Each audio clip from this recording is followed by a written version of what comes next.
Buenos días. Gracias nuevamente por acompañarme en el estudio del capítulo 21 de Mateo. Como ustedes se habrán dado cuenta, Jesús enseñó y trabajó muy poco tiempo en Jerusalén. La mayor parte del tiempo pasó en Galilea, en esa zona. Galilea no era conocida como una zona de gente religiosa. Pertenecían al judaísmo, sí, pero no eran muy religiosos. En donde estaba concentrados los religiosos era en Jerusalén. Ahí había, pues, por eso que Jesús no trabajó mucho en Jerusalén. Realmente, pudiéramos decir casi que Jesús trabajó en Jerusalén la última semana de su vida. Bueno, entonces Mateo 21, del 11 al 21. Y cuando se acercaron a Jerusalén, llegaron a Betzfage, cerca del Monte de los Olivos, prácticamente en Jerusalén. Jesús dijo a dos de sus discípulos: vayan a la aldea del frente, y tan pronto lleguen van a encontrar un asno atado y un pollino. Desenlátelos y tráiganos. 3. Desátenlos y tráiganos. El 3. Si alguien les dijera algo, digan: el Señor los necesita. Y enseguida tómenlos, porque se les darán. 4. Todo esto sucedió para que se cumpla lo dicho por el profeta que dijo: digan a la hija de Sión: mira tu rey, viene humilde, montado en un asna y en un pollino, hijo de bestia de carga. Como ustedes ven, Dios tenía todos los detalles, los más pequeños detalles tenía en cuenta para que Jesús complete su obra en forma total, haga la salvación de la humanidad en él. En el pueblo frente a Betzfage, cerca de Jerusalén, Dios había dispuesto a un burro y a su cría. Jesús los mandó a traer. Y entonces el versículo 6 dice: se fueron los discípulos e hicieron como Jesús los había mandado. Y trajeron al asno y al pollino. Y extendieron sobre ellos, sobre estos dos animales, sus mantos.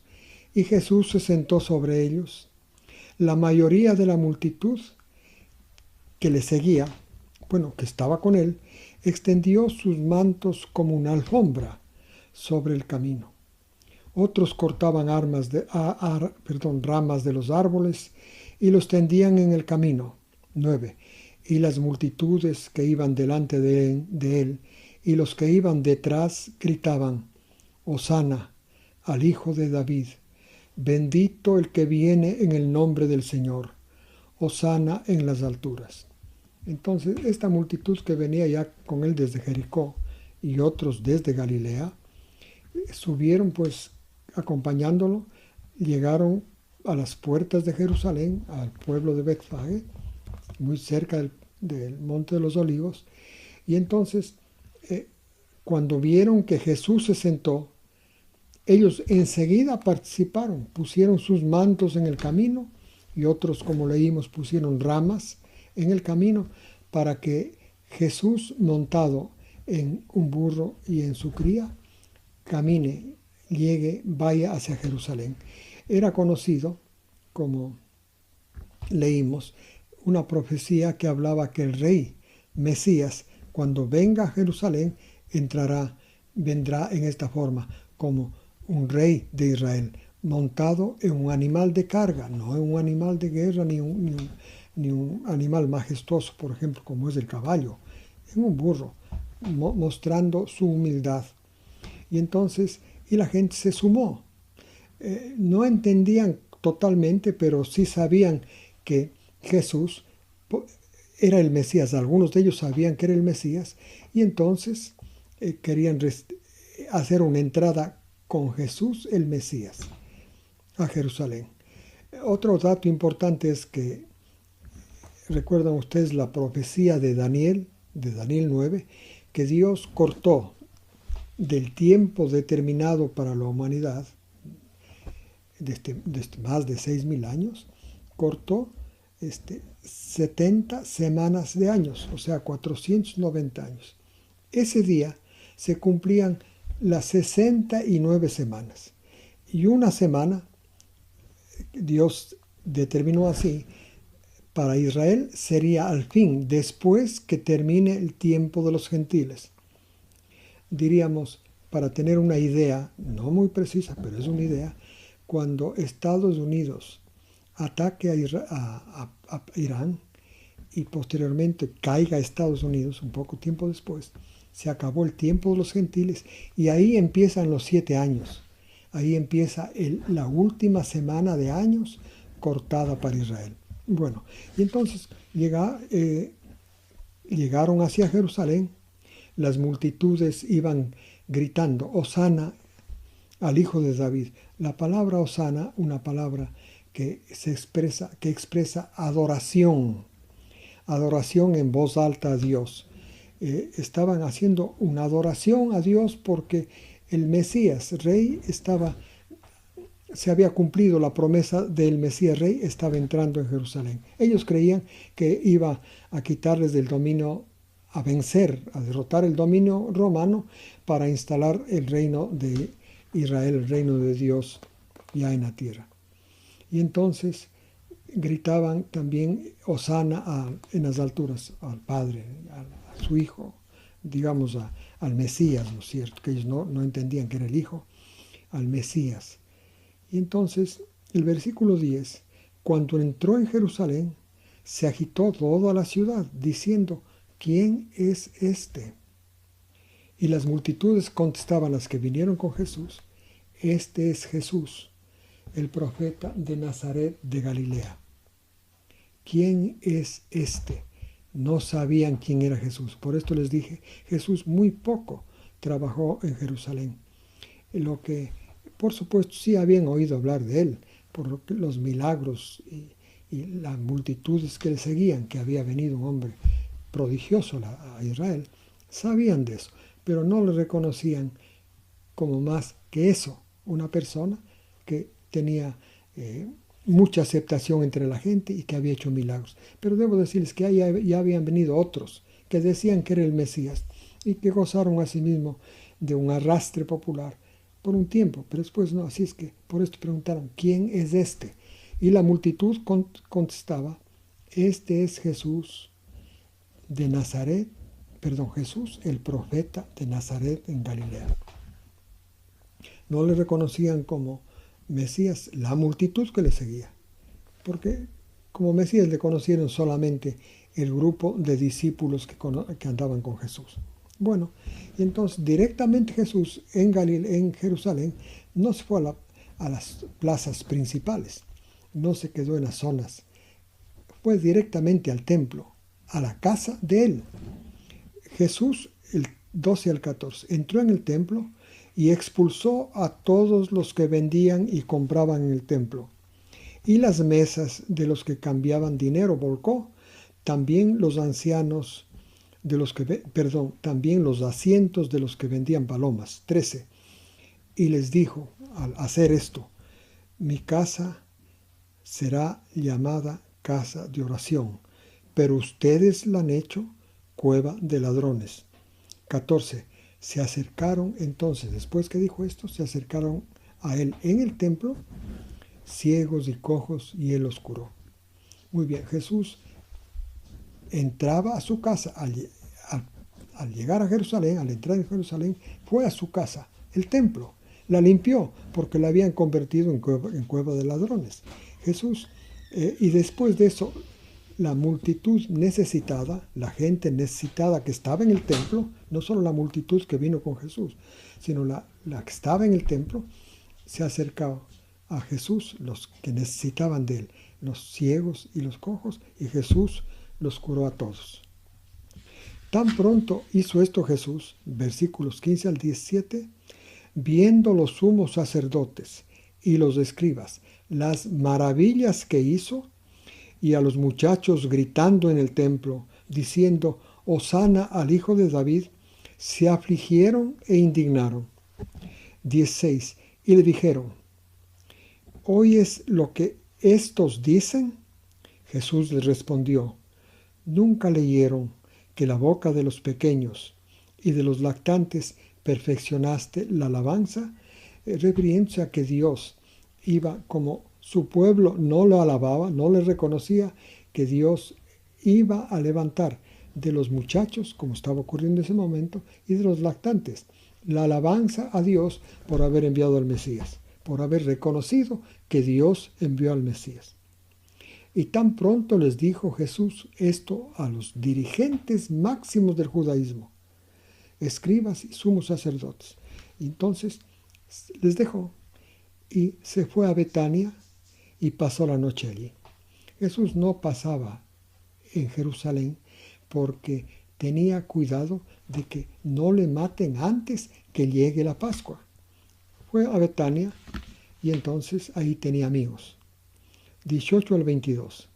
En la mañana, regresando a la ciudad, sintió hambre y viendo una higuera sobre el camino, se acercó a ella, pero no encontró nada en ella sino hojas. Y le dijo a la higuera: nunca brote fruto de ti. Y al instante se secó la higuera. 20. Los discípulos, al ver se admiraron y hicieron esta pregunta: ¿cómo la higuera se secó instantáneamente? Jesús en el 21 les responde y les dice: en verdad les digo que si tienen fe, no duden, no solo harán lo de la higuera, sino que dirán a este monte: quítate y échate al mar, y sucederá. 22. Todo cuanto pidan en oración, teniendo fe, lo recibirán. Aquí, este pasaje es importante entender que Jesús da un nuevo enfoque a la fe. Ahora, hay que hacer la aclaración. No es que yo puedo con fe pedirle a Dios que me dé la lotería y Dios me va a dar. No, hay que ver en qué contexto estaba Jesús. Jesús estaba en la última etapa de su obra salvadora en la tierra. Una etapa importantísima que Dios desde la eternidad se había preparado. Para Dios era importantísima. De tal forma que Dios, no, el Padre me estoy refiriendo, no descuidó ningún detalle de esta última semana a fin de que no haya obstáculo para que Jesús llegue a morir en la cruz. Entonces, teniendo en cuenta esto, vemos que la fe era en que el Padre, la fe de Jesús, porque Jesús dice que esto hizo por fe, la fe de Jesús consistió en confiar en que el Padre no descuidaría ni el detalle más pequeño como es que Jesús evidentemente no había desayunado al subir a Jerusalén y en el camino sintió hambre y por eso quiso saciar su hambre con higos, pero la higuera no había producido frutos. Y entonces la fe de Jesús estaba en que él confiaba en que el Padre, repito, había preparado todo detalle para que Jesús llegue a cumplir la misión que le había dado. Uno de esos detalles, pequeño sí, pero importante, saciar el hambre. Jesús caminaba mucho y entonces tuvo hambre en el camino. No pudo saciar el hambre y por esto es que por la que la higuera no participó, no colaboró en la obra de Jesús, le quitó la capacidad de producir y se secó. Pero Jesús dice que se hacen sus seguidores, los de la fe, hacen esto en iguales circunstancias. Si es que estamos trabajando en la obra de Dios, porque ustedes, los de la fe, no se olviden, tienen una obra especial hecha, que Dios preparó. Cada uno que entre en la fe. ¿En qué fe? En la fe que Dios hizo nuestra salvación en Jesús en la cruz. Esto, lógicamente, cuando ya se entra en el camino de la fe, llega a ser una convicción. Y entonces uno ya sabe que Dios, para que uno cumpla su pequeña misión en la tierra, su humilde misión en la tierra, Dios no descuidó el mínimo detalle. En eso, basado en eso, yo puedo pedir a Dios, usted puede pedir a Dios para sus necesidades, como hizo Jesús en este caso. 23 al 27. Y viniendo al templo, se acercaron los maestros de Israel, los sacerdotes principales, los ancianos del pueblo, o sea, los dirigentes del pueblo de Israel, se acercaron a Jesús. Estaban esperándolo, porque lo que hizo el día anterior, la limpieza del templo, ¿con qué autoridad? Con una autoridad que tembló la gente que estaba ahí, les movió a ellos organizarse y preguntar lo que vamos a leer. Dice, entonces se acercaron y le dijeron, ¿en qué autoridad haces esto? ¿O quién te dio esta autoridad? 24. Jesús les respondió y les dijo, yo también les preguntaré a ustedes. Si me contestan, entonces yo les diré con qué autoridad hice esto. 25. Esta es la pregunta que Jesús les hizo, ¿no? Y si le contestaban, Jesús iba a decir con qué autoridad había hecho esto. En realidad era la misma autoridad de Juan, con la que Jesús hizo esto. Bueno, pero leamos el versículo 25. ¿Cuál es el origen o qué origen tuvo el bautismo de Juan? ¿En el cielo o en los hombres? Ellos, estos dirigentes, grandes hombres de Israel, deliberaron entre ellos diciendo, si decimos del cielo, Jesús nos dirá, ¿por qué no tuvieron fe? O sea, en realidad no querían aceptar a Jesús, pero le tenían cierto respeto. Respetaban la opinión de Jesús. Respetaban, no creían en esa opinión, pero respetaban, tenían miedo. Dijo, nos dirá, ¿por qué no tuvieron fe? 26. Y si decimos de los hombres, tenemos miedo a la multitud, porque todos ellos creen que Juan era un profeta. 27. Y entonces Jesús le respondieron a Jesús, 27. No sabemos. Y Jesús les dijo, entonces tampoco les diré con qué autoridad hice esto. Una forma tan inteligente de Jesús de armar los argumentos que él quería armar para hacerles comprender a ellos que habían no cumplido la misión que Dios les dio a estos dirigentes de Israel para su pueblo. Y esto es lo que justamente Jesús va a tratar en las dos próximas parábolas. 28 al 32. Ahora piensen, les dice. Un hombre tenía 2 hijos. Se acercó al primero y le dijo, ve hoy a trabajar en mi viña. 29. Y él les contestó, no quiero, pero más tarde se fue arrepentido. 30. Entonces se acercó también el padre al segundo y le dijo lo mismo a su segundo hijo. Él le respondió, Señor, yo iré, y no fue. 31. ¿Cuál de los 2 hizo la voluntad del Padre? Preguntó Jesús. Le contestaron, el primero. Les dijo Jesús, en verdad les digo a ustedes, presten atención a esto, en verdad les digo a ustedes que los recaudadores de impuestos y las rameras van primero hacia el reino de Dios antes que ustedes, porque vino Juan a ustedes por el camino de la justicia, pero no tuvieron fe en él.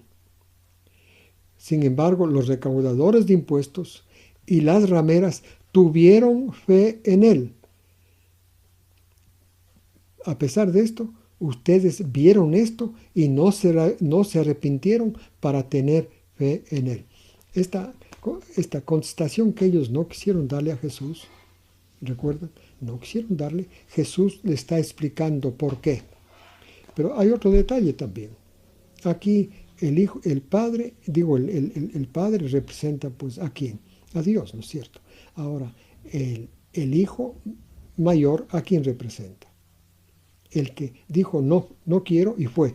El Hijo mayor representa, el primer hijo representa a los publicanos y a las rameras. Porque ellos no quiero, cuando recibieron el llamado de Dios a través de someterse a la ley, porque ahí ellos podían reconocer, sentirse fracasados y reconocer que necesitan de un Salvador. Pero ellos no quisieron meterse en asuntos religiosos, ni las rameras ni los publicanos, pero cuando vino Juan, se arrepintieron y se fueron con Juan. Fueron, se bautizaron, reconocieron sus pecados. En cambio los otros no. Entonces el hijo menor representa a los dirigentes religiosos, el hijo mayor a los publicanos y rameras. Ahora, ¿qué obra? ¿Qué era trabajar en el campo?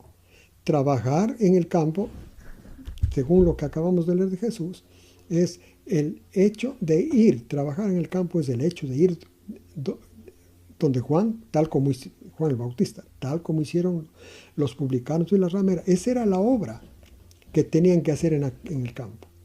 Esto hicieron los publicanos y rameras, ir a escuchar a Juan. ¿Por qué? Porque Juan era el precursor del Mesías, era el que iba a presentarles, llevarles al Mesías. Muy bien, y los otros, pertenecen al segundo hijo, no hicieron, dijeron sí, aceptamos la ley. Hay que entender, claro, la ley para ellos sentirse fracasados, pecadores, y que necesitan del Mesías, y por esto debían creer, es parte de la obra de Dios, creer en Juan para aceptar su bautismo y luego ir hacia el Mesías. No olvidemos que los que aceptaron a Jesús en realidad fueron los que aceptaron la obra, la predicación y el bautismo de Juan. Ahora, pero Jesús va a explicarles más aún sobre este punto. Es importante que se entienda esto. ¿En qué consiste la obra de Dios? Y Jesús lo dijo en Juan 6:29, ¿no? La obra de Dios consiste en que crean en Él. Y justamente Jesús les está explicando lo mismo. La obra de Dios es que lleguen esa era la misión, la obra de Dios, la misión que tenían los dirigentes religiosos. Estos que le cuestionaron a Jesús. Hacer la obra de Dios, esto es facilitar al pueblo para que llegue a tener fe en el Mesías. Ahora, 33 al 46. Escuchen otra parábola. La primera que acabamos de leer. Un hombre hacendado plantó una viña y la rodeó con un cerco. Y cavó en ella un lagar. Edificó una torre y la arrendó a unos labradores y se fue de viaje. 34. Cuando se acercó el tiempo de la vendimia, de la cosecha, el tiempo de los frutos, envió a sus siervos a los arrendatarios para recibir el fruto que les correspondía. O sea, no estaban pagando dinero, sino estaban pagando con el fruto, con uvas o con vino. El 35. Pero los labradores agarraron a sus siervos, a uno lo golpearon, a otros los mataron y a otros los apedrearon.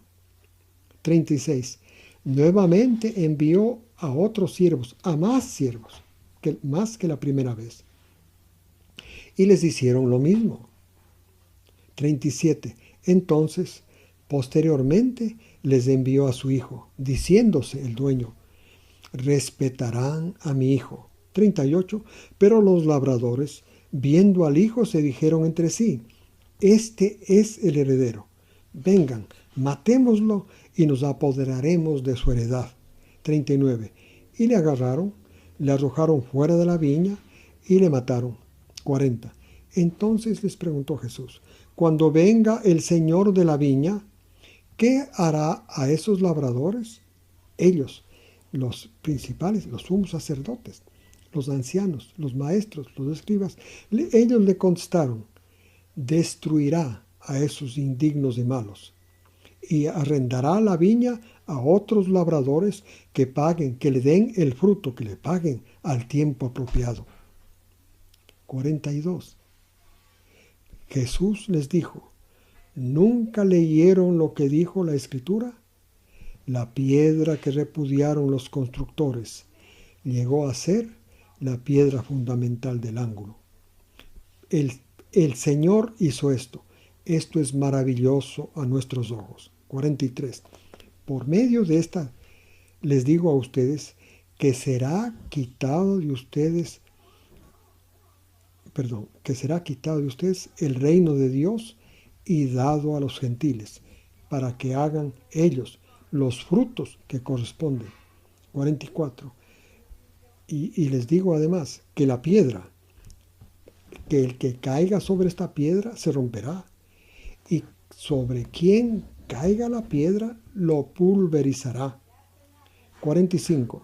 Oyendo los sacerdotes, los sumos sacerdotes, los sacerdotes principales, los fariseos, esta comparación, esta parábola, conocieron, se dieron cuenta que hablaba de ellos. 46. Y ellos buscaron para prenderle, pero tuvieron miedo de la multitud, ya que le tenían como profeta. Muy bien. Entonces, miren, lo que mediante estas parábolas y a lo largo de este libro de Mateo, lo que Dios busca es frutos. No busca piedad, no busca religiosidad, busca frutos. Y los frutos de él son específicos. En este caso, había esperado el fruto primero, que los judíos vayan a Juan el Bautista y que acepten, tengan fe en lo que Juan el Bautista hizo y dijo, para que vayan donde el Mesías. Los dirigentes de Israel, que eran los responsables de hacer esta obra, fallaron. Y entonces, por fallar a esta obra, Jesús les está avisando que les quita el reino y les va a dar a los gentiles. En otras palabras, el reino de Dios tiene como etapas de desarrollo.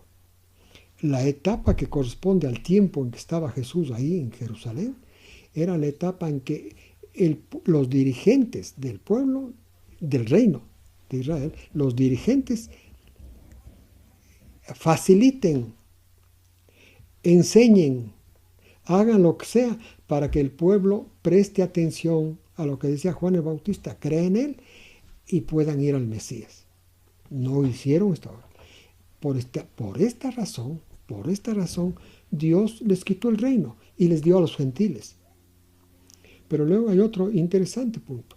Luego toma la figura de un edificio, de la piedra principal del cimiento, en la forma como ellos construían los edificios, ¿no es cierto? No tenían cemento, no tenían hierro, no usaban eso para construcción, y entonces usaban piedras, pero tenían una piedra específica, que era la piedra cabecera, la de ángulo, la importante del del edificio.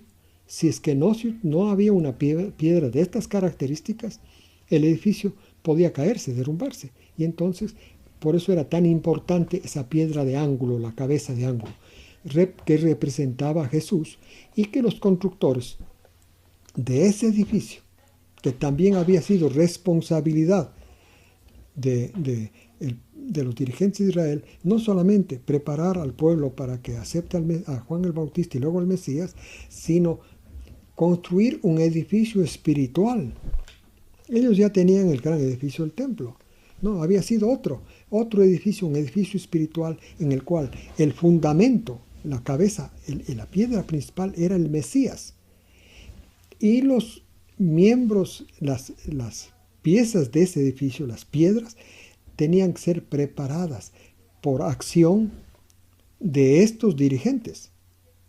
Les quitó el reino, el reino, o sea, ya no tienen ellos la función de preparar a los judíos para que sean como piedras parte de un edificio espiritual. Edificio espiritual que no es como el templo físico que ellos tenían, que alojaba en una forma simbólica a Dios. No, este templo espiritual es para alojar a Dios, para que sean los creyentes, ¿no es cierto?, los que han aceptado este proceso por fe, templo del Espíritu Santo. Entonces, esta función ahora el reino les da, esta función del reino les da a los gentiles. En otras palabras, usted y yo como gentiles, si hemos aceptado el mensaje por fe, el mensaje de fe, que en Jesús hemos sido salvados, que sin Jesús no podemos hacer nada, como él mismo dijo, entonces tenemos la responsabilidad de también enseñar la otra parte, que oyendo la historia de Jesús, tal como sucedió con Cornelio, recuerden ustedes cuando Pedro les explicaba la historia de Jesús. Cornelio recibió el Espíritu Santo, Cornelio estaban con él. Esa responsabilidad tenemos nosotros. Explicar la historia de Jesús y para que reciban el Espíritu Santo. Y entonces, el resto, el Espíritu Santo va haciendo para ir mejorando al creyente, o sea, como puliendo la piedra para que encaje perfectamente en ese edificio espiritual. Bueno, el 40 leímos que quisieron prenderle los dirigentes religiosos. ¿Qué es el deseo? Desde que resucitó a Lázaro, querían matarlo. En realidad querían matarlo desde que Jesús dijo que era hijo del Padre. En Juan 5 está eso. Bueno, ellos quisieron prenderle, pero tenían miedo de la multitud, porque la multitud creía que Jesús era un profeta. Gracias por haberme acompañado en este estudio. Que Dios les bendiga esta semana.